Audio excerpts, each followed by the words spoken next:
Recording.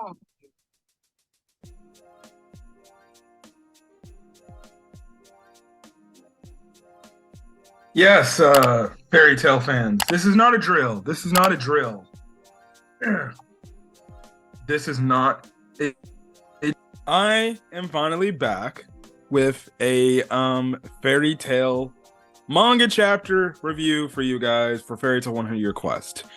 I know it's been a very, very long time since I last did a manga chapter review on the channel talking about Fairy Tale, and that's on me. Because every time these chapters, see, the thing is, these chapters keep coming out every 2 weeks, and then I saw the newest chapter was coming out tomorrow, so why not have the next three chapters, or for this video, talk about these chapters. But I apologize for the inconvenience. I bet you were wondering, when are you gonna drop another Fairy Tale manga chapter review? But it will be here. It'll be here, and don't worry. When chapter 1120 comes out, I will definitely find time in my schedule to talk about it. Hopefully, I don't have to do more of these videos where I'm talking about multiple chapters in one video, but alright. But anyways, last video I talked about in terms of Fairy Tale, I left off on chapter 116. So we pick up the last chapter that ends off this Earth Dragon God arc. I guess you can say this Labyrinth arc.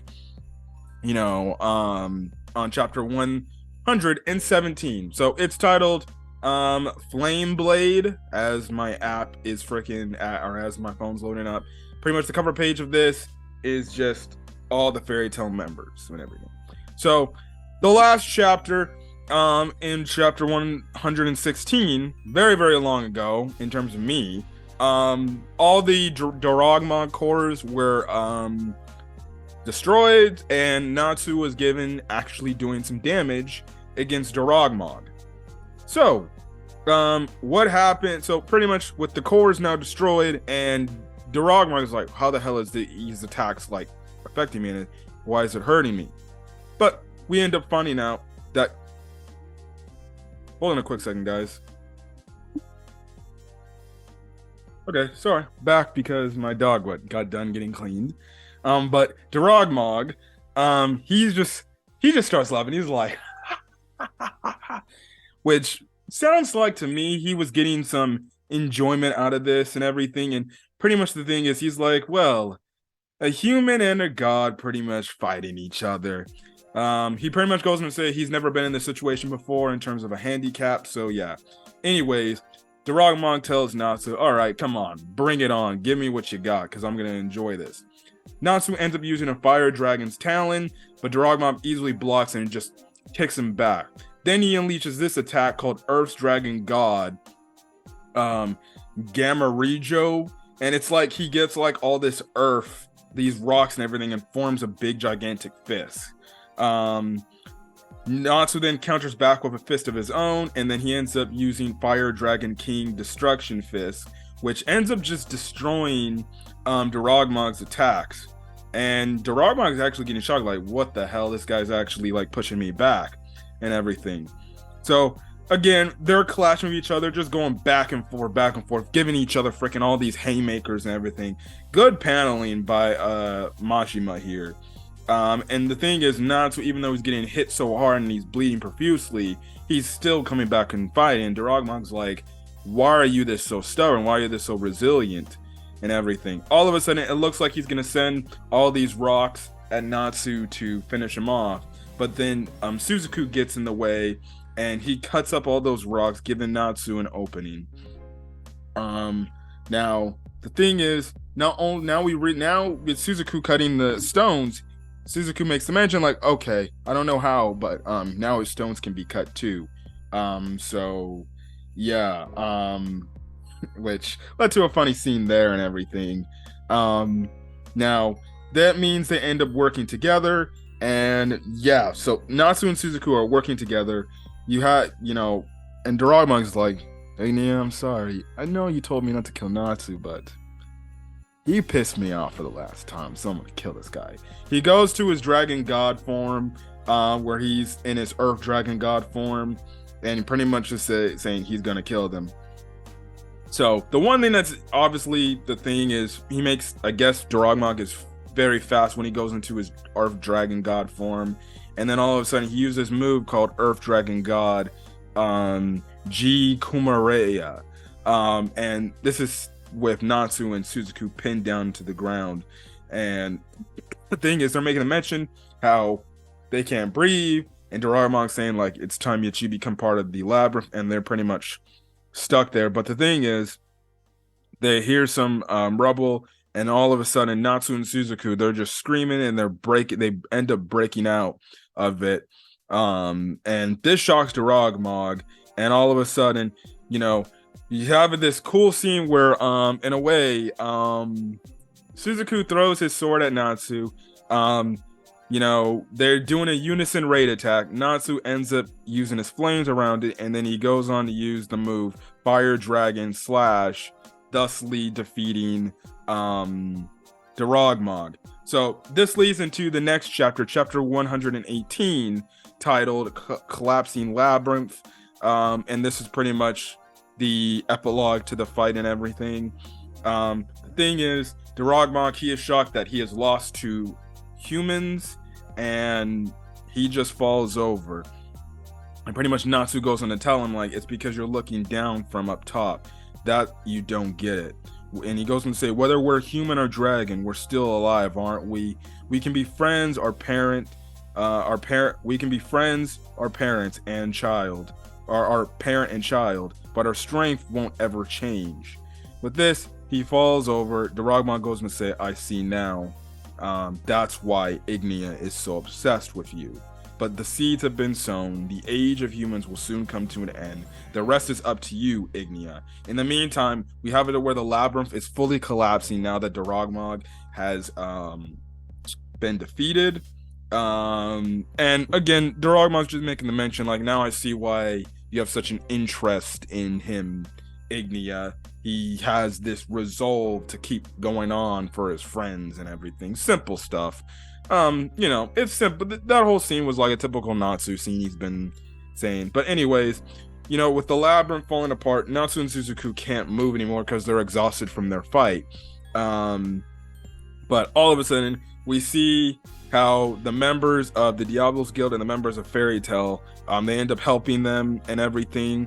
So they help with this whole situation, and pretty much we have it to where, no, guess what? And it's only nobody's leaving, so they all end up getting out of there in the eve of time, and just in the nick of time and everything.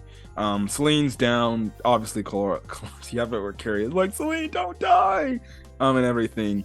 Now you see one of the alchemy guild members is trying to make a run, but the thing is, they just let them go. Natsu and Suzaku are back, and then we get the narrator talking after the labyrinth has been completely destroyed. There was an earthquake. The narrator goes and say the earthquake that shook the entire continent of Giltina. In some areas, they say it was so large that it reshaped the land. What could the earthquake, the collapse of the great labyrinth of Doragmag mean? At the time, we still had no way of knowing, and this is Lucy, I believe, narrating. So there was an earthquake because of the fall of the labyrinth, and they don't know, what it could mean for the future. So we get a quick little cut, and then Lucy, as the narrator, goes and say, we went to the Wizard Guild Diablo so we could treat Elfsera and Celine. Both our guilds made peace with one another, or at least we thought that was the idea. It seems like Loxus is still beefing with I forgot his name. It's been a long time. Loxus is still beefing with the guy he fought. Sorry if I forgot his name, but he's still beefing with him. Gildart's clone look-alike and everything. It's just like, Ninja, you thought you had enough, and Loxus is like, I thought you had enough and everything. So yeah. But the thing is, they're just kind of eating, having fun, just talking with each other and everything. Misaki actually makes a mention to Urza, saying, after all, the only girlies I've met that are stronger than me are Urza and Celine. So that's the thing. And Wendy asks, like, does that mean you're like the number one female wizard in Giltina? And pretty much, well, that's simple as that. She pretty much is confirmed to be the strongest wizard in all of their continent, which is pretty crazy. But again, this is just kind of talking and exposition stuff that really could care less. What is it? We have it to where one of the Diablos members, they make a mention of the fact that this continent has an alchemy guild, and it stands on, and the alchemy guild actually stands on par with the said wizard guilds, which is actually pretty interesting and everything. So yeah. Now we get an interesting scene here where Gajal makes the point about God Serena, and Urza's like, wait, I thought the guy was supposed to be dead. And pretty much we have to where Wendy's like, no, he's not alive. But the reason why she says that is because, again, it's Irene talking through Wendy. Pretty much due to Irene's, mind space and thinking, Wendy pretty much she tells Wendy that God Serena is indeed dead. Nine heart magic does not lie. A Historia is a spell that gives form to the dead only. Living people cannot materialize as a Historia. So pretty much, I guess in a way, you can say that God Serena is pretty much a ghost. He is just a spirit being brought back because of a spell. But other than that, he's still confirmed dead. So yeah. Pretty much the thing is, they go on to make the mention, if it's about the dead coming alive, then and Rafe from our guild was in the same way. So we find out that Rafe was just like what I guess in a way similar to that what God Serena is, just a Historia pretty much. So yeah, now they go on to say like Scullion goes on to say Rafe achieved what we call as entering Nirvana. So yeah.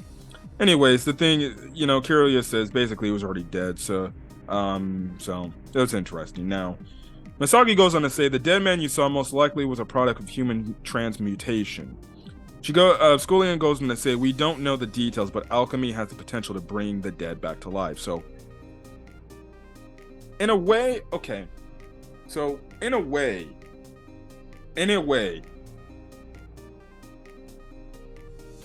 I guess you can say God Serena is dead, but he's somehow alive still. But I'm guessing the Alchemy Guild that they're a part of used transmutation, and I guess they brought him back based off what Scullion said there. So yeah.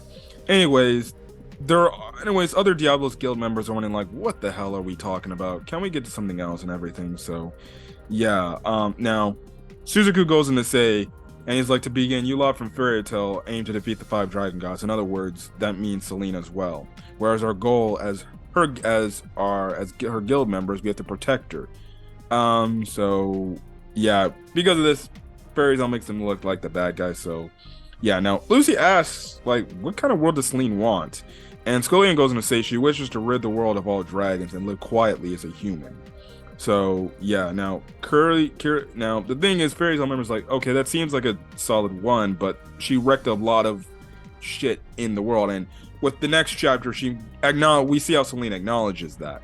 And Gray is like, it's not gonna be easy to trust her. Now Kyria goes on and say she was desperate enough to help you back at the labyrinth, wasn't she? And Natsu's like, okay, yeah, I guess it means we're all wrong. It doesn't matter whether they're human or dragon, we gotta look at their hearts and decide. And that's how we move forward, right? So again, Natsu is taking the approach of, well, yeah, she did all these things, but at the end of the day, I guess she helped us at the end of the day. We have to look at their heart and at the end of the day. So yeah, going into the last chapter, so far, it's chapter 119, titled Hanging Out in the Nude. And pretty much a good chunk of the chapter till Selene shows up is we just pretty much get a fan service scene of all the Fairy Tail girls and the Diablos girls, I guess, taking a bath and them helping each other out, watch their backs and everything. Now, absolutely hilarious, but the only girl I cared about was Selene walking in the background. When Selene walked in, I was like, yes, and they gave her a full cover spread of her in all her, I guess, nude glory, I guess, if you want to say that. But you guys already know how much I love Selene on the channel. I love Selene. I am a simp for Selene. When the 100-year quest anime comes and she's finally animated, I'm gonna be a happy camper. So Yeah, now they're actually shocked that she healed very quickly, and she goes on to say, "Well, don't underestimate a dragon's healing ability." So yeah. We also see the Diablo's guild mark on Celine. It's on her like abdomen area, near her stomach area, or I guess near her pelvis in a way. Well, not near, but I guess if it could say it's like right here or something like that. Simple as that. But now that she has a guild mark, she's pretty much now officially a guild member of Diablo. She did say she was going to be their master, so yeah. Now the thing is, Misaki asks like, "Hey, Celine, did you want me to wash your body?" So she takes the whole thing there. Now the thing is, she sits down in the water and she's like, "Why you guys look so serious?" And pretty much, Lucy, Urza, and Wendy, they're just like, "Well, we need to talk and everything. We just need to talk with you at once." And pretty much, Urza's like, "Listen, we would rather talk in private somewhere else, but obviously, we want to make sure the boys can hear as well." And Celine's like, "Oh, don't worry. I created I created a gate so the gentlemen can hear us." Now we cut over to the boys' tub, and they're pretty much hearing Celine and everything. So Celine's pretty much like, "Okay, we're talking now with everything." So yeah, which it leads to a funny nude joke right there, and it's funny because Gray's like, "You know what? Maybe it isn't that bad to socialize nude." And God just like, "Please, you're naked year round, MFer." Anyways. Celine goes on to say, like, "Look, let me get something straight. I don't regret whatever the hell I did in the past, and I don't intend to apologize for my actions." And pretty much Celine's whole point is like, "Listen, I only did all that stuff so I could survive." And they make the mention of like, "Oh, you ruined Elentier," but Celine's like, "Please, I've ruined many other worlds. I distorted many other worlds before Elentier. The more I distort a world, the more I can see its other face." Now, that's an interesting thing. Now, pretty much what she means by that is it's the power hidden in that world. And pretty much Natsu's asking like, "Wait, what do you mean by that?" And she's going on to say she's pretty much been looking for a weapon to defeat the 5 dragon gods. That's what she's been distorting. That's why she's been distorting all these worlds and looking for this weapon to destroy the 5 dragon gods. Now she goes on to say, ironically, the power I sought was in this world. And pretty much Urza makes a mention that was the lab. Oh yeah, I forgot to mention Urza grows her hair back, so Cancer did the same thing to Urza that he did to Wendy at the end of the Tartaros arc, and just giving her, I guess, extensions. It kind of does suck that she's not keeping her haircut, but then again, I can understand that because it would make her look too much like Edilus Urza. So it is what it is, and we know how much Urza loves her hair. Anyways, Celine goes on to say, more precisely, it was the sight of the dragon's heart sealed within that labyrinth that knew where it was. Now, Wendy goes on to say, but the heart was destroyed along by the Earth Dragon God, wasn't it? So pretty much, they come to the conclusion that this power that she's searching for is still unknown. Now, Lucy makes mention, like, Elsera doesn't know where the power is either, right? And pretty much, or if Elsera comes back and he's in the men's bathroom, he's like, yep, I do not. So yeah. Now, it seems like him and Celine have some sort of beef, and they're just like, I never thought I'd be talking to another dragon god. And even Celine's like, me either. And I don't want to, but I gotta do it. So yeah. In the meantime, Natsu's just diving in under the water and wondering, like, what the hell's going on here? Now, Elsera goes on to make the mention, don't forget how many people I know you freaking killed. And they were innocent. And Celine's like, oh, please. The feeling is mutual. How many innocent dragons have you killed? So yeah, now it's funny because Lucy looks over at Misaki and Kiri, and we know that they pretty much killed dragons because they ate them. Now Gajo makes a good question point out, it's like, shouldn't the war between the humans and the dragons have ended 400 years ago? Because again, you remember the whole thing, the history of Fairy Tail and how that whole thing is, that whole stuff that leads to the Dragon King festival, yada yada yada, all that stuff should have been long gone over by now. And pretty much Celine's like, you and I are in the same boat, aren't we, Elsera? And pretty much Elsera goes on to say, you think I can accept that coming from you? And that's when Celine goes on to ask the question to her, or to him, saying, then why is it that only humans may be allowed to kill dragons? Which is an interesting question asked by Celine. Like, why is it that only humans are allowed to kill the dragons? Probably because, you know, maybe Elsera feels like, you know, the humans should be able to be the ones to live in peace and expose to the dragons. But all of a sudden, we have it to where Lucy starts laughing out of the blue for nowhere. And pretty much we find out that Natsu found the gate that led to their bathroom. Everybody's calling him a pervert and everything. So, yeah, absolutely hilarious. Celine sees this and she just starts laughing and everything.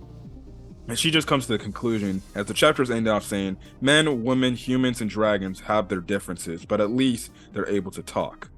Now, the chapter ends off with a cliffhanger here with Celine saying, listen to what I'm about to say, Elsera. It's for your 100-year wish as well. And that's where we're left off. We have to wait till tomorrow to get the chapter. But again, more theories or more speculation is like, what the hell? You know, pretty much, again, if it isn't already known by this point, Celine just wants to live in peace. And if it's to destroy the other dragon gods, that's the thing. Now, you know, again, she wants to answer his questions like, why is it that humans have to be the ones to defeat the dragons? Why can't dragons handle their own business and just kill the dragons? But it's gonna be interesting to see what this weapon she's looking for. I don't know if Celine is going to be a part of the, well, I would not say the main cast, but a part of the cast helping the Fairy Tail Guild alongside. But you would have to imagine she would probably have to. I don't know. Again, you know, in terms of the dragon gods, you know, Doragmag has been taken down, and really, from my recollection, the only one that's left to be taken down is, well, Ignia.